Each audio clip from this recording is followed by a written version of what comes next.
Vocês estão escutando meus passarinhos cantarem, aí, Fernanda? Aqui também tem alguns. Eu estou no meu escritório, eu tenho um pé de jabuticaba aqui no fundo do meu escritório. E aí fica cheio de passarinho de manhã cantando.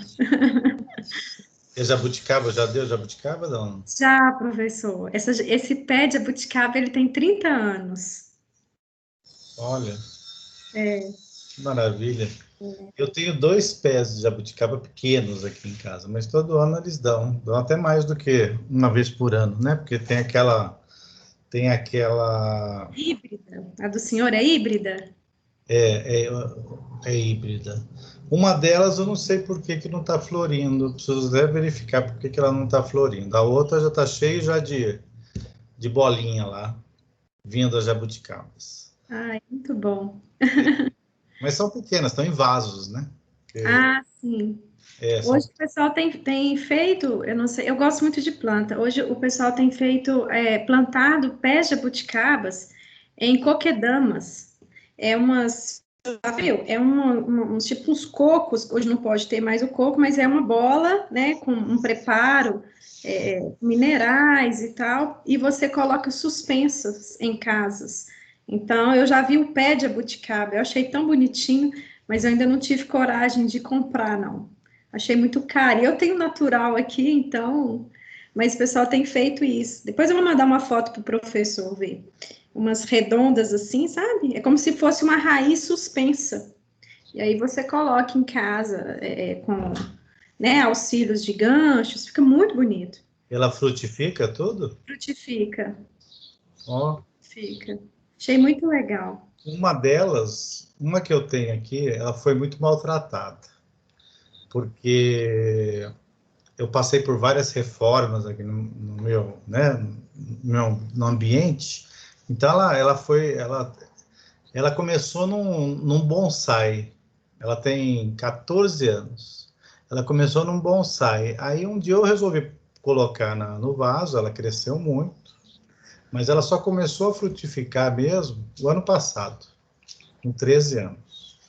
Mas é porque ela foi muito judiada mesmo por uma série, né, reformas, muda para cá, muda para lá. Ela acabou perdendo todas as folhagens, pra você ter uma ideia, né? E aí eu comprei uma o ano passado e eu plantei ela numa caixa d'água de 150 litros. Essas caixas d'água comum, eu pintei ela de marrom, a caixa d'água, então ela tem uma base bem grande em cima, né? E ela vai diminuindo assim, aí eu plantei.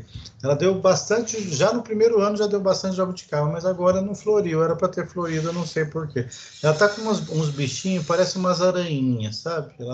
Quando sai um brotinho novo, sai uns bichinhos ali. Eu vou arrancando, vou jogando fora, mas eu não sei se é isso ou se é falta. Apesar que a cada 30 dias eu coloco aqueles componentes que põe na terra, né?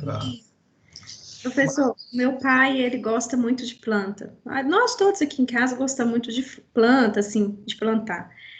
E o papai não deixa a gente colocar a unha, a mão, principalmente a gente que é mulher que tem a unha grande, eu não tenho, mas assim, de pôr a mão na planta, a unha. Ele fala que é isso que faz a planta não crescer, e de fato é. Nós temos um jardim no sítio de rosas. Isso já vem desde o meu avô e tal. E meu avô não deixava a gente pôr a mão nas rosas. Era só ele que punha. Eu vou mandar para o senhor depois as fotos das nossas roseiras para o senhor ver. Como é que ele cuida dele? Põe luva? Não, por exemplo, você nunca vai assim, ó, com a mão, sabe? Você toca aqui, ó. Quando você for pegar, por exemplo, você vai fazer uma poda, você não vai lá e quebra, você poda com um alicatezinho, sabe? Você nunca arranca assim. E você nunca pega, por exemplo, você vai pegar uma coisa, você nunca pega assim, ó. Não tem gente que às vezes pega assim, ele sempre fala, abre a mão e pega com a palma da mão. Para não sei se é superstição, professor, mas assim, meu avô era assim, meu pai herdou isso e eu também, e parece que dá certo, sabe? Não sei se é misticismo, não sei, Mas eles falam isso, que a unha judia a planta e ela fica, às vezes, né, dá até essas cobrinhas que bobeira, né? Mas fica a dica aí. Eu tenho mais ou menos umas 30 orquídeas. Eu estou com 6 floridas agora. Então, eu cuido das minhas orquídeas também. Então, eu tenho 30 orquídeas de várias espécies diferentes. Ah, não, então o seu também gosta de planta, então o seu já tem todo o cuidado. Não, eu tenho minhas plantinhas aqui também que eu converso com elas. Isso mesmo. Mas Fernanda, tudo isso é para você ver, para você relaxar aí, você tá vendo, né? Mas é isso. Vamos dar Vamos ao que interessa. Ao objetivo maior, né, nesse momento. Vou dar como aberta a sessão de defesa de monografia da aluna Fernanda Alves Miranda Moreira. O tema, o dúbio regime de responsabilidade civil aplicado aos agentes de tratamento de dados, de acordo com a Lei Geral de Proteção de Dados Pessoais, Lei 13.709/2018. Agradecer aí a professora Nayane pela disponibilidade, principalmente sábado. Parabenizar também a aluna Fernanda. O procedimento que nós vamos adotar vai ser assim, mais ou menos eu vou te dar 10 minutos, tá? Não precisa ser britânico isso daí não, tá, Fernanda? Para a gente ter um parâmetro. Em seguida, a sua apresentação, vou dar a palavra para o professor Nayane, em seguida, após isso, eu, se tiver que fazer alguns comentários, também farei, tá bom? Então, fique à vontade, já está aí os seus 10 minutos aí à disposição, como eu disse, sem ficar preocupado com ele. Tá. Bom, então, como o professor já disse, meu tema é sobre o dúbio regime, né, de responsabilidade civil aplicado aos agentes de tratamento de dados, né, de acordo com a LGPD. E fazendo um apanhado geral, assim, do meu trabalho, eu comecei nos primeiros capítulos cuidando de conceituar algumas terminologias que foram trazidas pela LGPD, né, porque como sendo um texto normativo totalmente inédito no nosso ordenamento jurídico, acabou introduzindo muitos termos, né, novos que até então eram desconhecidos por todos. Então, acho importante também definir aqui, para melhor entendimento do tema proposto, a definição de tratamento de dados, que a própria lei, ela traz a definição no artigo 5º, eu peço até licença para fazer a leitura do artigo, e é assim, para fins desta lei, considera-se tratamento de dados toda operação realizada com dados pessoais que se referem à coleta, produção, recepção, classificação, utilização, acesso, reprodução, transmissão, distribuição, processamento, arquivamento, armazenamento, eliminação, avaliação ou controle da informação, modificação, comunicação, transferência, difusão ou extração. Ou seja, é uma ampla definição aí que basicamente a gente pode traduzir como qualquer atitude que o agente de tratamento tomar com o dado pessoal vai se considerar um tratamento, por mais que ele não faça essa utilização de forma considerável, o simples fato dele armazenar esse dado já vai ser considerado como tratamento de dado pessoal. E com isso também, né, é necessário eu fazer uma breve explicação aqui de quem são os agentes de tratamento de dados. A lei, ela trouxe 3 figuras, podendo ser de direito público ou privado, e também pessoa física ou pessoa jurídica, que são o controlador, o operador e o encarregado. Basicamente, a função do controlador é tomar as decisões de tratamento de dados. Então, todas as decisões que tiverem que serem tomadas, né, a respeito do tratamento vai caber ao controlador. Já o operador, né, por sua vez, ele vai ficar responsável por realizar esse tratamento, a mando do controlador, né? Então, de certa forma, o operador ele está um pouco subordinado aí, porque o controlador faz as decisões e o operador realiza essas decisões. E uma terceira figura, que fica um pouco mais distante, é o encarregado de dados, E esse encarregado, ele basicamente ele vai ter uma função mais consultiva mesmo, ele vai estar ali para auxiliar tanto o controlador quanto o operador, e fazer esse intermédio entre o titular de dados, que é a pessoa dona desse dado pessoal, e os agentes de tratamento. Bom, nesse sentido, né, seguindo o trabalho, no segundo capítulo eu fiz umas breves considerações acerca das regras gerais mesmo de responsabilidade civil, né? E no terceiro capítulo eu tentei fazer esse link com a responsabilidade civil na LGPD.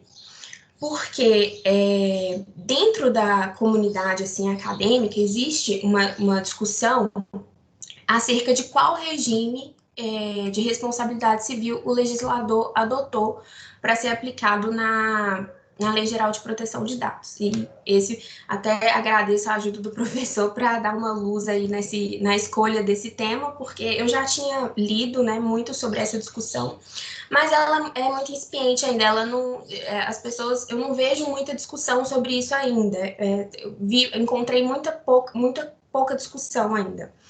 Mas, basicamente, eu tentei trazer alguns argumentos, né, de autores que entendem como regime aplicado sendo o objetivo, e alguns argumentos de outros autores que entendem que o regime aplicado é o subjetivo. Basicamente, os autores que consideram o regime objetivo são baseados em alguns argumentos, como o primeiro, que a atividade de tratamento de dados seria uma atividade de risco, né? E o titular de dados, portanto, ele seria uma parte hipossuficiente em relação ao agente de tratamento, portanto, ele teria uma hipossuficiência técnica em relação ao agente, e por isso, né, de acordo com o Código Civil, estaria submetido ao regime objetivo de responsabilidade civil.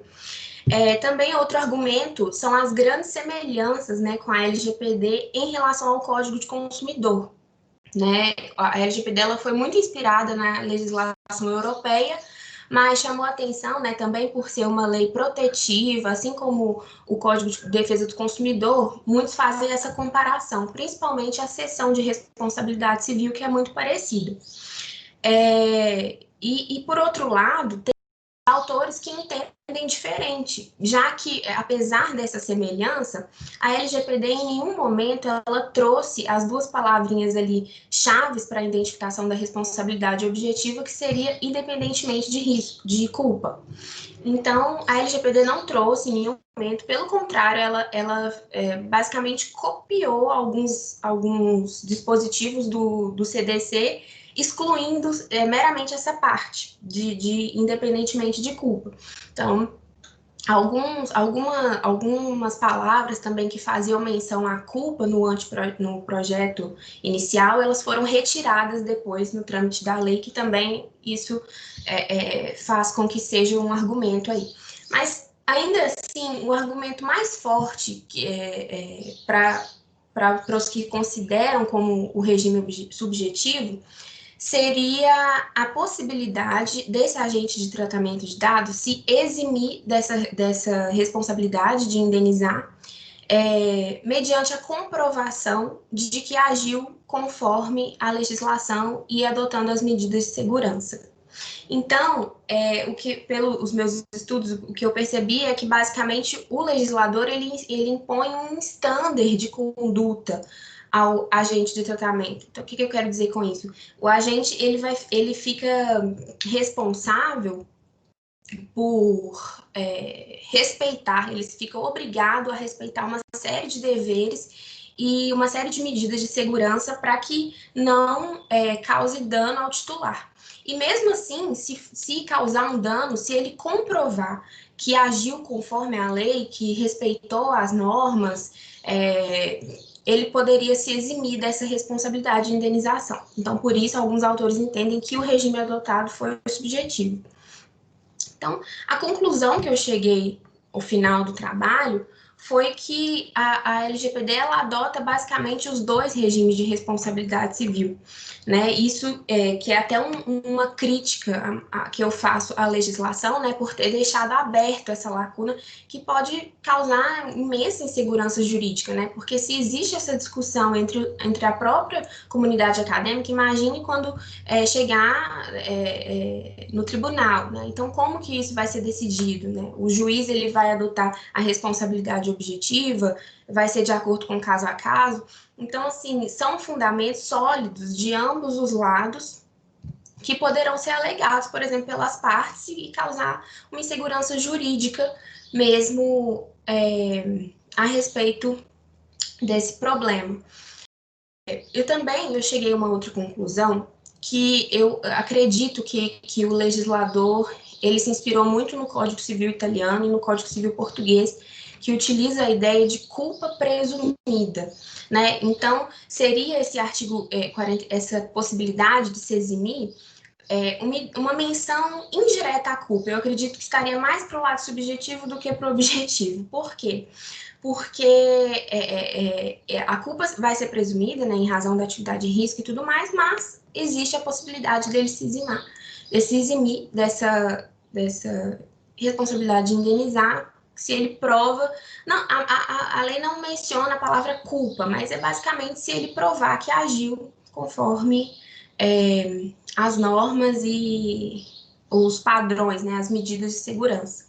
Então, eu acredito que o legislador pensou um pouco nesse lado, né, adotando mais essa ideia de culpa presumida. Mas isso também é uma grande questão, eu não cheguei a uma resposta, né, objetiva, assim, a respeito desse problema, porque isso é uma coisa que a gente vai ver, principalmente agora, né, com a implicação prática da lei, de como que isso vai ser adotado nos tribunais, de como que os julgadores vão decidir a respeito desse problema. E é isso, o Nelson Rosenwald, ele até fez um artigo recente que ele falou sobre a polissemia da responsabilidade civil na Lei Geral de Proteção de Dados Pessoais. Então, assim, é uma discussão que está muito, assim, no embrião ainda, ela não vem sendo, assim, muito discutida, mas eu acredito que isso vai ser um dos grandes pontos de discussão a respeito da aplicabilidade, né, da responsabilidade civil na LGPD. É isso. Muito bem. Sem maiores parabéns, né, pela fluência, Fernanda, da sua apresentação, né, bem preparada. Fica agora a palavra com a professora Nayane. À disposição, professora. Fernanda, então, bom dia novamente, né? Eu queria, de pronto, te parabenizar pela escolha do tema, pelo tratamento, né? Fazendo um trocadilho com a lei, né? Pelo tratamento dado e o cuidado com a escrita, o cuidado com as questões normativas, né? Além de conteúdo, você preocupou com a forma também, a sua monografia está apresentada dentro da forma da BNT, e o mais importante, você subsidiou os seus argumentos com conteúdos, com doutrinadores, né? Isso a gente vê muito claro, tanto na sua escrita quanto na sua fala. Você colocando, olha, o Gustavo, até ali, você traz o Gustavo Tepedino, você trouxe aqui na sua fala o Nelson Rosenwald e tantos outros que trazem, né, que falam sobre o tema. O que é muito interessante, principalmente quando se já na academia, já né, na graduação, faz a escolha por um tema tão novo, né? Eu costumo dizer que quem chega primeiro bebe água limpa. E um tema tão polêmico, porque hoje muito se fala sobre essa lei, parece que o mundo parece que ela, assim, isso sempre existiu, essa importância de cuidados com os dados pessoais, né, isso sempre teve. Se a gente for entender o Código Civil como uma norma geral, sempre teve lá a preocupação com a responsabilidade, você até trouxe esses argumentos, o que de fato, né, só é agora uma lei especial para tentar enquadrar isso aí, né. Eu ia te fazer duas perguntas, você já até falou sobre essa questão do dano presumido, né? Eu acho complicado, perigoso essa questão de dano presumido, né? Porque, na realidade, a gente tem que passar pela ideia do que é o dano ressarcível, né? Então, tem uma súmula, né, que diz, né, não tem a ver com o seu tema, mas só para a gente fazer uma reflexão, fala, né, a simples negativação indevida, ela gera dano moral, né? É uma presunção de dano, né? E será que daqui a pouco a gente vai ter uma súmula assim também, dizendo, né, olha, a simples inserção dos dados, a divulgação de dados gera dano. Será que é Eu tenho estudado muito sobre o tema também, sabe, Fernanda? E assim, eu li lá, Carnelucci, ele fala muito de interesse. O interesse, a gente vê muito Carnelucci lá em processo civil, não é? Em teoria geral do processo, né? E aí ele fala muito sobre o interesse. Qual que é a gente não tem que entender o dano, né? Aí tem um autor que chama Vasala, ele fala assim, não, pera lá. Não é só o interesse, é o interesse e a consequência do dano. Então, eu tenho refletido muito sobre isso, sabe? Será que a gente pode marretar tudo que é dano presumido? Você até falou muito bem, eu ia te fazer a pergunta exatamente sobre isso, eu acho que você já trouxe essa discussão, né? Tem que ter uma legislação para isso, porque é uma celeuma, né? Então, assim, eu te parabenizo pela novidade do tema, né? Eu acho que você está no caminho, né? Sugiro você aí organizar com o professor Chad, até mesmo para publicar, né? Agora, só para não ficar sem pergunta, que você já me respondeu na sua explanação, para você acha que é necessário, então, qualificar? Agora é a Fernanda, tá, Fernanda? Dentro de tudo que você leu, você trouxe os pontos de vistas. Agora, para a Fernanda, você acha que é necessário qualificar essa responsabilidade? Que a Fernanda acha naquilo que você estudou, ok? Sim, em relação ao regime, qualificar o regime de responsabilidade. Olha, eu acredito que seria importante, sim, essa qualificação do regime sendo objetivo ou subjetivo, ou pelo menos delimitar as hipóteses. A lei pode adotar os dois regimes, né? Alguns autores falam até em regime proativo de responsabilidade, né? Sendo como um novo regime, nem subjetivo, nem objetivo, mas proativo, porque depende de uma conduta positiva do agente, mas eu acredito que é importante, sim, principalmente em razão dessa insegurança jurídica que isso pode eventualmente gerar, né, futuramente, vai abrir uma brecha, eu digo, muito grande, assim, para os julgadores decidirem da forma que entenderem, né, então acredito que seria importante, sim, essa delimitação. Eu fico refletindo. Agora é uma reflexão também, né, Fernanda? Eu vejo que, às vezes, assim, parece que quando há uma celeuma, não é nenhum e nem outro, a gente cria um terceiro instituto para sair disso aí. Ó, não é nenhum nem outro, a gente cria um, tá bom? Tá resolvido. Pode ser importante, ok, mas, ao mesmo tempo, eu fico pensando como que vai ser a aplicabilidade disso, né? Porque, e aí não é nada, né? Não é nenhum, não é outro, é um proativo. Eu vi que você falou, né? Sobre a responsabilidade proativa, achei interessante, e é isso, né? Busca uma terceira via, porque não se enquadra, seria um sugênio, não sei. Mas é interessante e eu te aconselho continuar a pesquisar sobre isso, a caminhar sobre isso, ok? Sim, obrigada. Okay. Obrigada, professor. Muito bem, eu que agradeço, Nayane. Fernanda, o que eu posso te dizer? Eu não conheço você pessoalmente, sim, né? Mas como aluna e principalmente como orientanda de monografia nesse sentido, você é espetacular. Obrigada. Só para ter ciência, eu estava vendo aqui, logo na primeira via, na primeira versão que a Fernanda mandou para mim, enviou para mim, eu escrevi para ela assim: Fernanda, o texto está muito bem escrito. há conexões entre os parágrafos, havendo muitos poucos erros formais que eu consegui verificar e que apontei em vermelho. Então, logo na primeira frase, eu já coloquei isso para ela. Ou seja, a Fernanda, logo no primeiro envio para mim do trabalho dela, ela já enviou para mim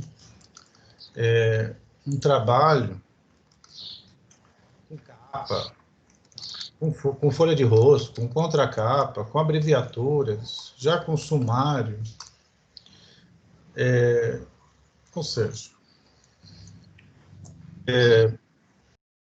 eu elogio você desse sentido, porque num sentido até de uma inveja boa. Eu não tenho a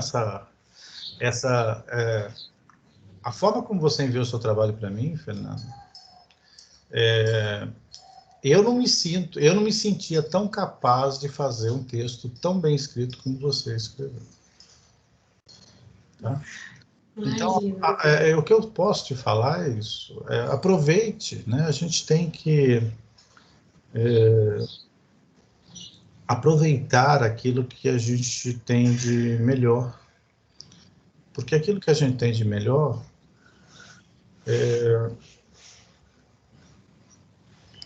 o desenvolvimento disso, ele para a gente se torna muito mais simples, mais suave, né?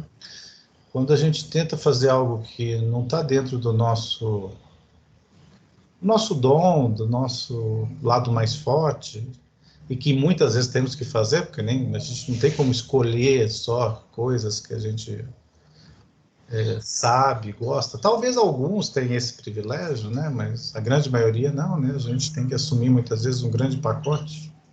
Sim. E nesse pacote, às vezes, vem coisas que, né? Infelizmente, a gente tem que dar conta. Mas, realmente, eu tenho essa fala para você, né? Realmente, você se mostrou assim, muito organizada, de uma redação muito boa, né? Eu acredito que a contribuição, até porque, diferente da Nayane, eu não tive a oportunidade ainda, né? Eu já vi que a Nayane, não só por essa fala dela, mas por outros momentos também, ela já vem trabalhando essa lei geral de proteção de dados, e eu ainda não tive a oportunidade de poder, né, aprofundar, e nem sei se meu tempo de vida útil vai dar tempo para fazer isso, né? Mas aproveita como a professora Nayane colocou, vai desenvolvendo. Só não sei se você já deve publicar esse trabalho já. Só não sei isso. Apesar que é um assunto novo, eu acho que esse assunto... Não, voltando atrás, eu acho que sim, porque isso que você trouxe, o seu trabalho, você delimitou em cima da questão da subjetividade, da objetividade, então não é algo assim, vamos falar assim,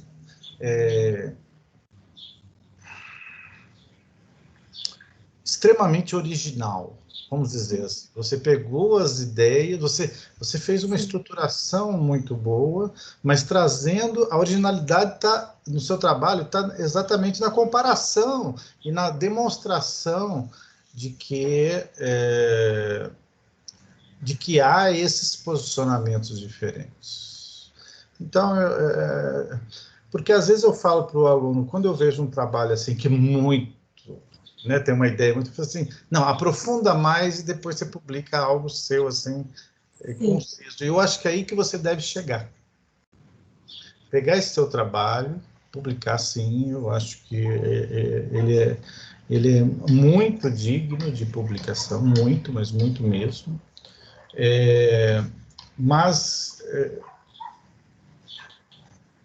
e construindo nele algo que vai ser a sua digital. E aí, a hora que você chegar assim, não, essa é a minha digital, essa é a minha marca, aí você tem um trabalho que aí você divulga, né, publiciza, né, esse trabalho. tá? Então,